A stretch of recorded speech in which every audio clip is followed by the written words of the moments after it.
But when it comes back to you, Deborah, Yes. having worked in just thinking about this stuff all the time, and then you have 2 preteen, Yeah. 2 then teenage Yeah. boys, I am sure they lied at some point or experimented with lying. Never. They have never lied. Never. But did you ever go to them, I know you are lying because I work on a No. show called The Big Fib." No, I don't need to work on a show. Kids are stupid. I mean, that's what we have going for us. When they start to become good liars, that's when it gets scary, right?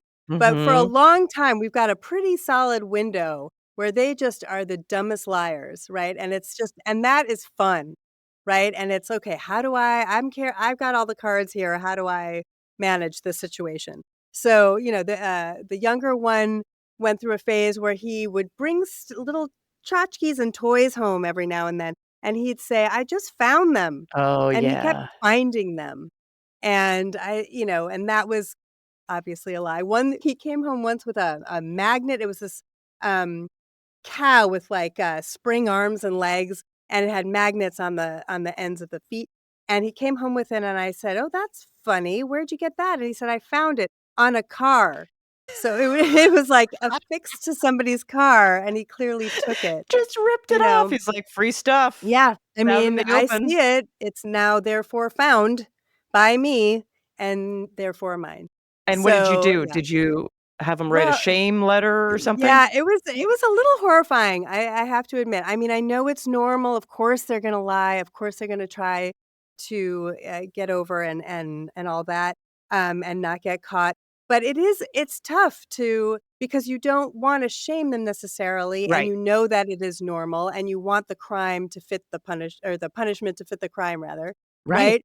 But it's a tough one because it's not like an obvious punishment to lying, you know what I mean? Like if you I mean, I shamed my kid. I remember he stole and I feel bad about it, but I remember he stole. That's what it Yeah, is. I mean, yeah, was he that's what aware I'm that describing, yeah. yeah, was he aware that he was stealing? I think so, but it was from, like, a party, went to a party, and then in his pocket were these little plastic gems that were clearly part of a Yes, game or something, right, and he was like, "I don't know how that got in there," and right, I marched him back to the party yeah, and had him give them back, yeah, and the person was actually very cool about it, cooler than I was. right. Well, it's horrifying, and you wanna make sure that that's the last time, right? Once we Yes. go through this one time, it will never happen again, Oh, which I know. obviously It is will. not the case, but it's horrifying. Okay, but what about as they've gotten older? Have you had to deal with, like, I don't know, you're lying to me about vaping or, No, they're pretty they're now I it is not because are of you good being lied to parenting. right now? They're very uptight people. I don't know what happened, something skipped a generation because I was, like, rebellious and experimental and adventurous and stupid, right? So I did a lot of things in my youth that, again, very happy I was not in touch with my parents at the time, right? Because that would have been bad for everybody. They and I've talked to a lot of parents whose kids are similar. I'm not saying all kids are like this now, but Yeah. more so than not, these kids, our kids, don't wanna drink, don't wanna do drugs, they've, barely touched another person, Right. so, yeah, I'm like, "What is your problem?" Like, fly, be free, enjoy. I know my sister was talking about her, in his 20s, kid in a little bit the same way, in the Mm. sense she was like, "Sometimes I'm like, just go out and smoke some weed and fool Right. around." Get into some trouble, enjoy, We're here for you, and I it's almost like I'm pushing it.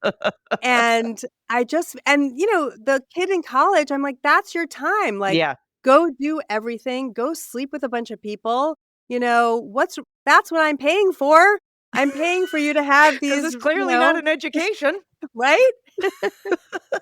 Exactly. And I've said that to him, and it's become a joke, right? Because he's just, "Yeah, yeah, that's you, but it's not me." And I'm So not saying we don't funny. have problems, we absolutely have problems, but in terms of, like, the obvious ones like Yeah, that, not so much. But bigger kids, bigger problems, definitely true, don't wanna scare anybody. You'll get there when you get there, and you'll be ready for it then, so don't worry about it now. maybe.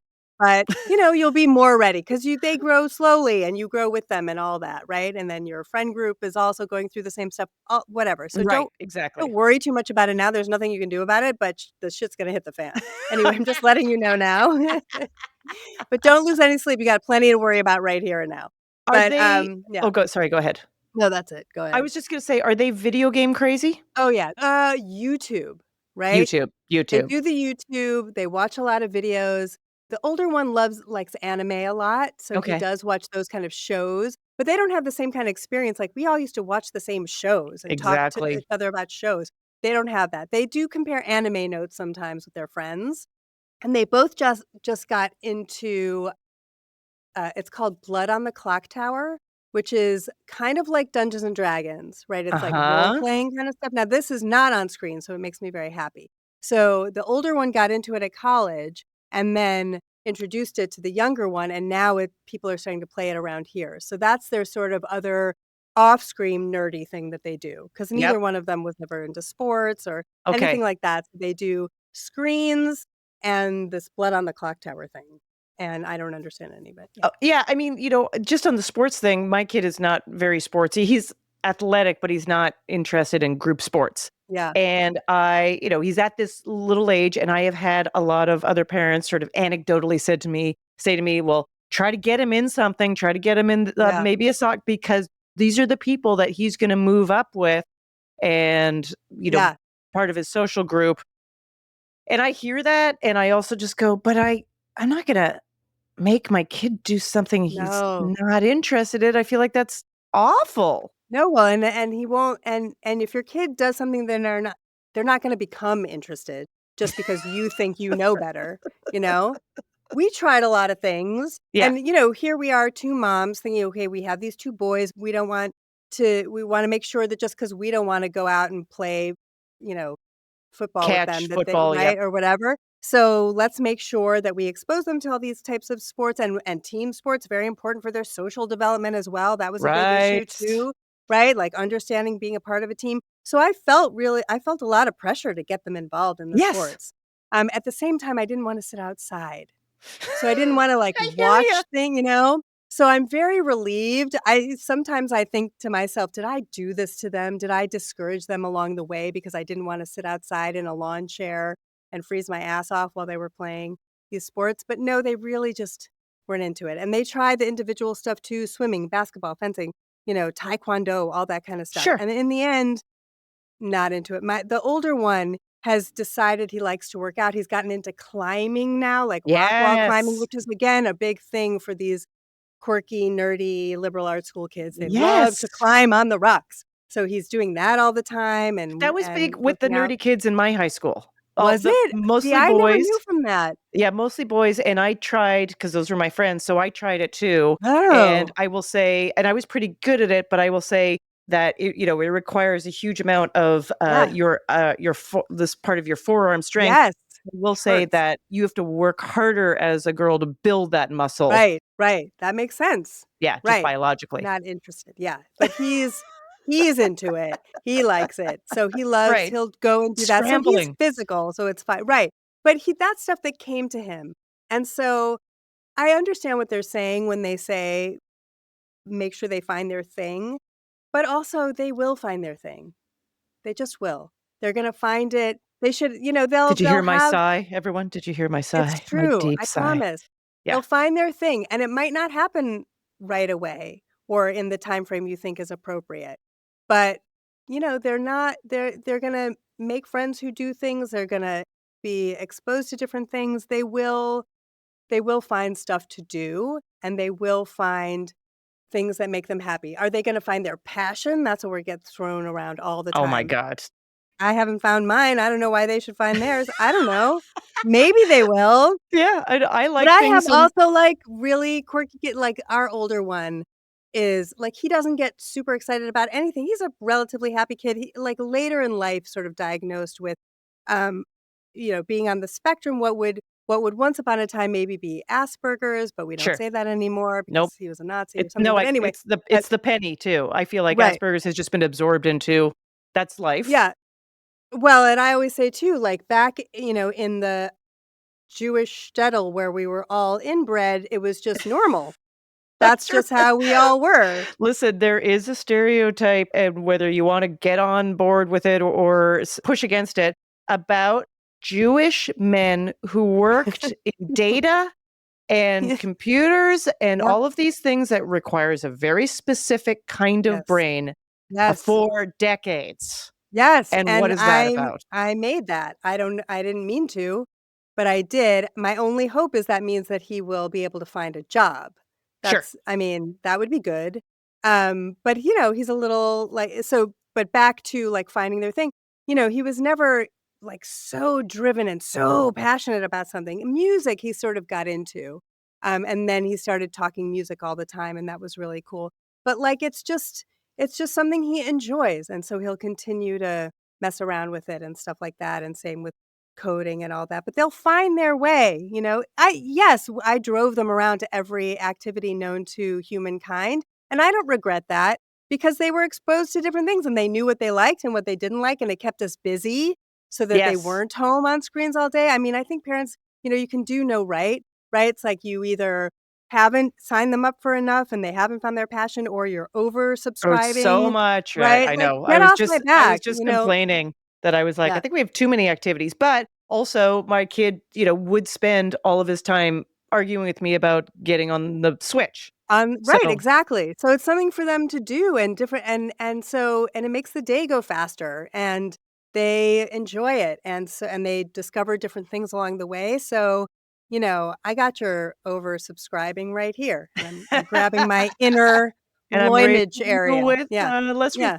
now, were you conscious of trying to present them with certain views of manhood, masculinity, Oh, father yeah. I figures of some sort? I don't know. yeah. I was early days, I was nervous about that. I was like, "We gotta find 2 gay dads, and that way we can, like, all sort of co-parent in some way so that everybody gets their, role models and all of that." And that never really happened, but we do have, a pretty, extensive group of friends, male, female, everything in between. So they certainly have not been it's not like they were raised in this lesbian separatist, commune somewhere, which I wouldn't have been able to take anyway. So that would just not have flown. So Yeah. they, at first I think I tried to make that happen. And then just over time it just organically happened where they're just surrounded by all types of people who are in their lives. So, it takes a village kind of stuff. I do agree with.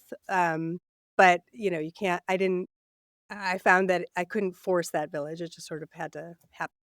I feel like, parenting philosophies and parenting styles are something that is right now, as far as how people talk, just crazy. It's Yep. like it's even possible to Right. have one style. I mean, that's what I Yeah. find most ridiculous about it.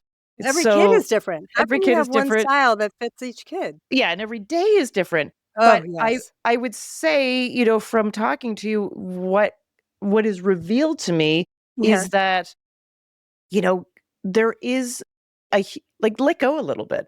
Yes. Just let Yes. go a little bit. And I'm saying that as somebody who didn't. I was a very uptight parent.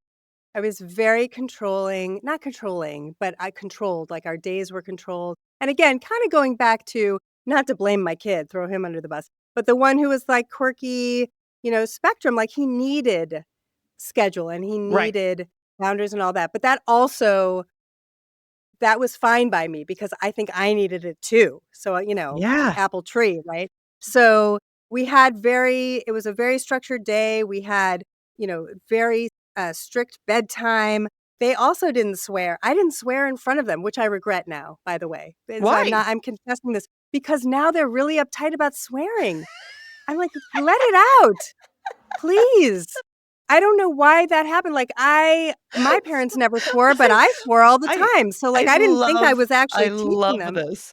You're like, Yeah. "I would just like them to do all these Can you things. please do some of Break it, a law? Could you break a right? minor law?" Especially, like, while they were home, I wanted them to get into trouble while they were home and we could help Yes. them. Because once Right. you go out into the wild, which is what happened to me, I left home, I couldn't wait to get out of my house, and then, you know, then I was just spring You went break for or it. whatever. You Yeah. went for it. So that wasn't good. So I was like hoping anyway. But so yeah, I say let go because as somebody who held on too tight. And Okay. that I think was not a mistake. They're fine. We're all fine. We're all But, fine. we're all fine. Everybody's going to be fine. But it's no, But hindsight yeah. is hindsight, and I feel like Yeah. that's something I only have a 9-year-old and I have hindsight. I was like, "Oh, I wish Right, when he right. was 3, I would have done this," I Yeah, think of that's just course. that Of is course.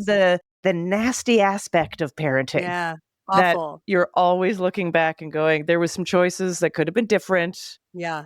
They won't but remember any of it. So it's they don't fine. remember, and you don't They don't even know. remember. I mean, sometimes I just go, "And what," I mean, I'm thinking I have all this impact.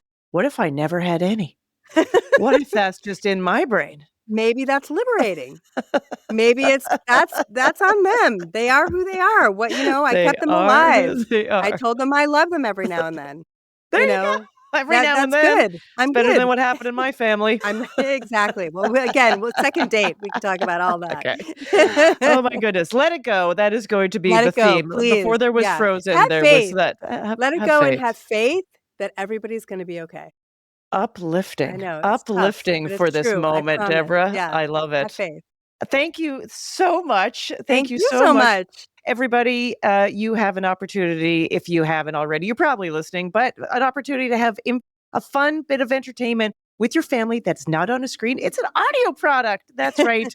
That is hosted by Deborah that you can listen to, called The Big Fib. Get it wherever you get your podcasts, new ones all the time, and also a huge bank of old ones that you can listen to whenever you feel like it. And yeah, thank you so much.